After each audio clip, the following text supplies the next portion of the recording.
দর্শকরা দেখতেই পাচ্ছেন এত মানে পরিস্থিতি এত খারাপ।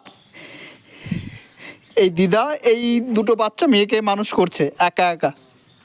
তার মা চলে গেছে আর বাবা মারা গেছে অনেক আগে। বাবা মারা যাওয়ার পরেই তার মা এই দুটো বাচ্চাকে রেখে চলে গেছে। তারা দিন আনে দিন খায়, একবেলা খাবার জোটে না। ভাবতে পারছেন ছোটো বোনটা কেঁদে দিয়েছে।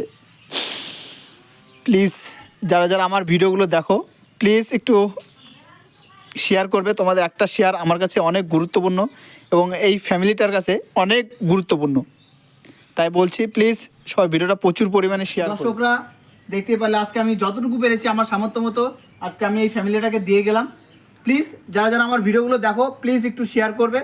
তোমাদের একটা শেয়ার এইরকম ফ্যামিলির পাশে এসে দাঁড়াতে সাহায্য করবে। তাই বলছি প্লিজ হাত জোর করে বলছি প্লিজ একটু ভিডিওটা প্রচুর পরিমাণে শেয়ার করবে, যেন আমি আরও এই বোনটার পাশে এসে দাঁড়াতে পারি, এই বোনের পড়াশোনার দায়িত্ব নিতে পারি। কারণ এই বোনটার মা চলে গেছে, বাবা মারা গেছে। বাবা মারা যাওয়ার পরে তার মা এত নিষ্ঠুর যে এই দুটো বাচ্চাকে রেখে চলে গেছে। ঠিক তো দিদা? তো দিদা মানুষ করছে। তো যারা যারা আমার ভিডিওগুলো দেখো প্লিজ শেয়ার করো।